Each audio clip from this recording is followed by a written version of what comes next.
Quantas vezes você já se pegou repetindo a mesma história sobre algo que aconteceu com você lá atrás? Muitas vezes a gente nem percebe, mas continua carregando narrativas que foram criadas quando tínhamos um outro nível de consciência, outra maturidade, outra percepção de vida. E o mais curioso, quanto mais a gente se prende a essas versões antigas, mais difícil fica mudar a forma como nos sentimos no hoje. O corpo também guarda essas narrativas e não adianta só pensar diferente. É preciso sentir diferente. Nesse episódio eu quero te mostrar que recontar a tua própria história pode transformar crenças, padrões e até a forma como teu corpo responde à vida. Se você já se sentiu presa em padrões que não fazem mais sentido, fica comigo que esse episódio é para você. Oi, eu sou Thay Evangelista, criadora do Método Unfreeze, que combina diferentes terapias como Somatic Experience, constelação familiar, para ajudar a desbloquear traumas e destravar partes nossas que ficaram congeladas na vida. Nesse podcast eu compartilho reflexões, ferramentas práticas e experiências reais que integram corpo, mente e espírito. Sempre de um jeito direto e aplicável para o seu dia a dia. Porque não é sobre fazer mais, é sobre fazer sem se abandonar. E quando a gente fala dessas narrativas, dessas histórias que contamos, não é só sobre lembrar de uma situação do passado. É sobre o lugar que a gente se coloca quando conta essas histórias para nós mesmos. Muitas vezes, quando vivemos algo que nos marcou, nos machucou, temos a tendência de nos colocar em 3 posições diferentes. A primeira é salvadora, quando eu olho ao redor e acredito que eu preciso salvar todo mundo, cuidar de todos, ser responsável pelo que acontece de forma individual com cada um. A segunda é a de vítima, quando eu sinto que alguém fez algo contra mim, que eu fui desamparada, machucada. E a terceira é a do algoz, quando eu acredito que fui eu que errou, que causei o problema, que levei sofrimento para outra pessoa e por isso eu não mereço nada de bom. Essas 3 posições criam as narrativas muito fortes dentro da gente e são essas narrativas que vão gerando sofrimento no decorrer da vida. E eu falo isso não só como terapeuta, mas baseado na minha própria história. Eu mesmo já carreguei culpas e culpas por coisas do passado, acreditando realmente que eu era a vilã da minha própria vida. Muitas mulheres que eu atendo hoje também carregam essa sensação de que não lutaram o suficiente por um relacionamento, de que falharam no trabalho, de que foram injustas com outras pessoas e ficaram presas nessas narrativas por anos e anos. Só que quando a gente começa a olhar para essa história, para essa narrativa pelo corpo, pelas sensações que ele vai trazendo através do que ele lembra, e não só pelo que a gente tenta racionalizar, a gente percebe nuances completamente diferentes. E é aí que entra o Somatic Experience. Na maioria das vezes descobrimos que não fomos tão mais quanto a gente acreditava, que não estávamos tão sozinhas quanto parecia, e que em muitos casos as pessoas ao nosso redor não estavam precisando ser salvas. Elas podiam caminhar sozinhas. Éramos nós que muitas vezes precisavam dessas pessoas dependentes da gente. A questão é, enquanto seguimos presas ao papel de salvadora, de vítima ou de algoz, sustentamos uma narrativa muito limitada. Porque no final das contas, todo mundo é tudo e todo mundo é nada. Na mesma história, acabamos variando entre diferentes posições quando a gente muda o olhar. Quando a gente começa a olhar para a nossa própria história pelas sensações do corpo e traz para o que a gente sente de verdade e para de tentar racionalizar tudo, algo diferente acontece. Porque quando a gente racionaliza demais, volta para a mesma narrativa construída e contada e sustentada por anos e anos e anos. Mas quando prestamos atenção no corpo, no que ele realmente mostra, e esse é o processo terapêutico Somatic Experience, percebemos aquela narrativa de uma forma completamente diferente. Eu vivi isso na prática. Eu tinha a narrativa muito bem formada, estruturada, mas quando eu ia contar a história, a sensação era completamente diferente. A narrativa não combinava com as sensações que eu tinha no corpo. Em algumas histórias eu me colocava como vítima, mas eu não me sentia como vítima. Em outras histórias eu me colocava como algoz, mas no fundo tinha uma sensação profunda de vítima. Então eu não conseguia combinar a minha narrativa com o que eu sentia no corpo. Como eu já falei, no fundo todo mundo é tudo. Numa mesma história, a gente acaba transitando por todos esses papéis quando a gente consegue olhar para uma visão mais aberta. E a gente precisa entender que assumir esse papel de algoz, de salvadora ou de vítima foi importante, foi uma maneira que você precisou para sobreviver naquele momento.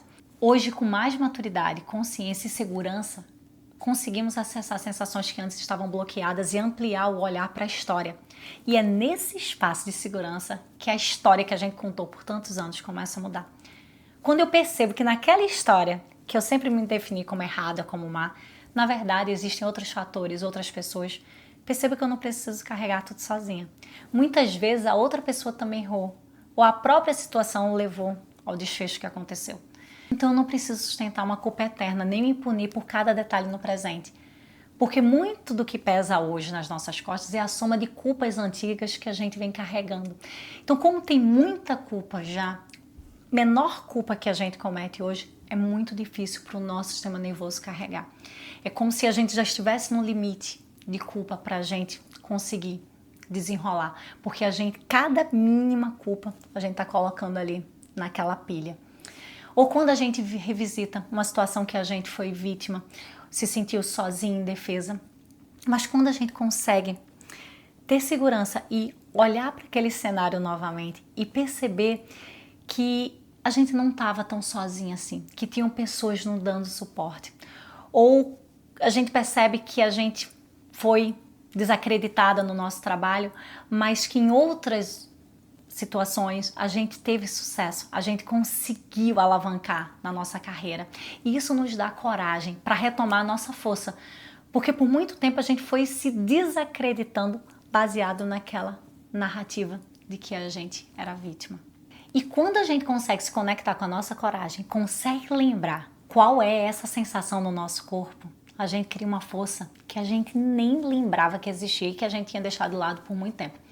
O problema é que quando a gente não se desassocia do papel de vítima, passamos a acreditar que não temos força, que não temos estrutura, que não temos suporte, que não temos base para seguir porque estamos sozinhas e que precisamos de ajuda, que a gente só vai conseguir fazer algo se a gente tiver ajuda. E é nesse ponto da narrativa que ela nos aprisiona. E para fechar, quando a gente consegue compreender que nem todo mundo precisava ser salvo, percebe que muitas vezes era mais a gente que precisava se sentir necessária do que o outro realmente precisava da nossa ajuda. Ao enxergar isso, gente, a gente consegue liberar a pessoa para caminhar com as próprias pernas sem que precise carregar o peso da nossa ajuda. Porque quando a gente tenta ajudar demais o outro e o outro tem a possibilidade de fazer o que a gente queria fazer por ele, o peso fica tão grande que ele não consegue caminhar.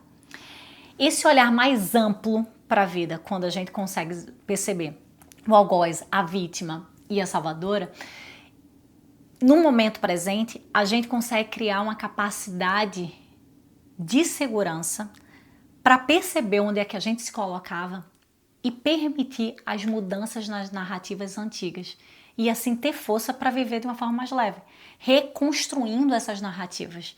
Porque se você está se colocando em uma dessas três narrativas, a sua narrativa vai estar trazendo muito peso para a sua história, para a sua caminhada, para a sua vida. E a gente precisa reformular isso aqui. E não adianta, você só vai conseguir viver livre no agora, no aqui e agora, quando você aumentar a sua capacidade de tolerância. Porque se você acredita que não é seguro, não é seguro. Se você acredita que é seguro, é seguro. Em qualquer hipótese, você vai viver a sua história. No fim das contas, é o seu sistema nervoso que vai dizer até onde você consegue ir. Você acha que você é livre para escolher, mas na verdade, quem escolhe é o teu sistema nervoso. Se no teu subconsciente ele acredita que não é seguro, não é seguro. E ele não vai permitir que você dê o passo. Por mais que de uma forma racional aqui você acredite, não, eu consigo fazer isso. Se seu sistema nervoso diz para você que não, é não. Vamos trabalhar com exemplos. Se o corpo vive uma situação parecida com o que já passou no passado e sente que não é seguro, ele vai repetir a mesma resposta. Você fica aprisionada no mesmo lugar. Se no passado ele ficou aprisionado, ele vai ficar aprisionado no mesmo lugar. E é isso que chamamos de freeze, congelamento. Nesse estado, o corpo não se move exatamente porque ele não se sente seguro. Se tivesse sentido seguro, ele teria agido, ele teria se movido. O congelamento só acontece porque a insegurança foi maior do que você podia suportar. Eu mesmo vivi isso em uma das minhas sessões Somatic Experience. Sim, eu sou terapeuta, mas eu também tenho um terapeuta, tá? Em uma das minhas sessões veio uma memória quando eu tinha mais ou menos 9, 10 anos, em uma brincadeira com bola. Eu não lembro se era queimado ou era vôlei. Eu era a mais nova do grupo. Eu tinha 9 anos e as outras crianças tinham em média 13, 14. E essas crianças não me queriam no grupo porque eu não era boa com bola, além de ser nova. Então eu sempre era rejeitada, muitas vezes não queriam que eu participasse da brincadeira, ou eu era sempre a última a ser escolhida. A partir dali, e talvez bem antes disso, eu criei uma narrativa. Se eu não for boa o suficiente, eles não vão me querer no time. Essa ideia me acompanhou por anos e anos, se repetindo de diferentes formas em diferentes áreas da minha vida. Passei muito tempo aprisionada no lugar de vítima, esperando ser escolhida por alguém, buscando a validação para me sentir boa o suficiente. Com as sessões eu percebi que essa mesma história ia se repetindo em outros cenários. Chefes exigentes, amizades que eu me sentia rejeitada ou julgada. Era a mesma narrativa, só mudava o personagem e o ano, né? Porque eu fui ficando mais velha. Nesse processo terapêutico eu comecei a enxergar outros papéis além da vítima.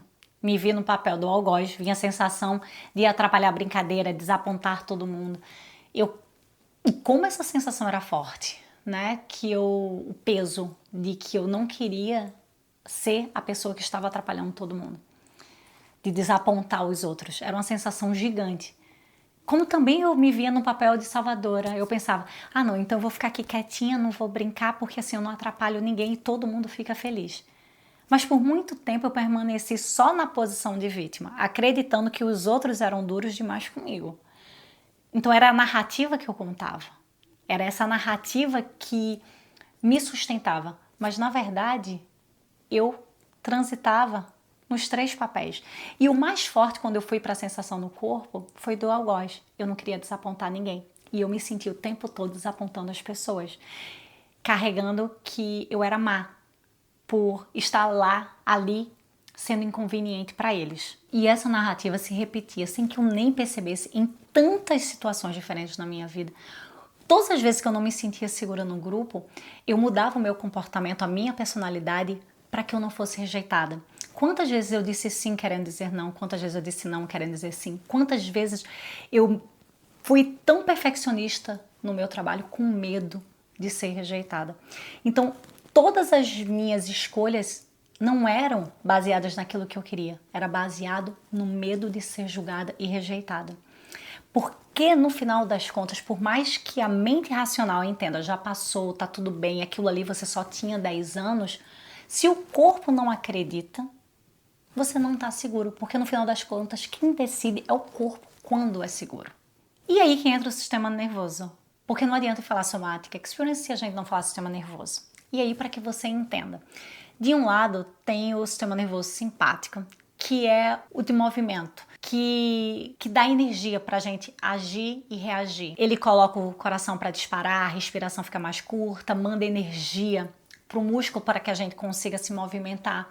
É o modo alerta. É também responsável pelo fight and flight, né? Em níveis mais baixos, ação e reação, níveis mais ativos, luta e fuga. Do outro lado, a gente tem o parasimpático, que é o que faz o contrário, que acalma o coração, a respiração fica mais solta, o corpo relaxa, a digestão funciona. É o modo descanso, que a gente precisa realmente para descansar, para relaxar. Quando esses 2 sistemas estão em equilíbrio, a gente sente o essencial, energia para poder agir, né? Quando tem algum perigo, alguma coisa, o corpo entra em alerta, depois ele se acalma, ele pausa. Quando o perigo some, ele volta para aquela situação de equilíbrio. Mas quando a gente vive uma situação de dor, que ele não consegue sentir que finalizou e a gente fica preso na narrativa de dor, esse equilíbrio se perde. O corpo reage como se estivesse sempre naquela mesma situação de dor.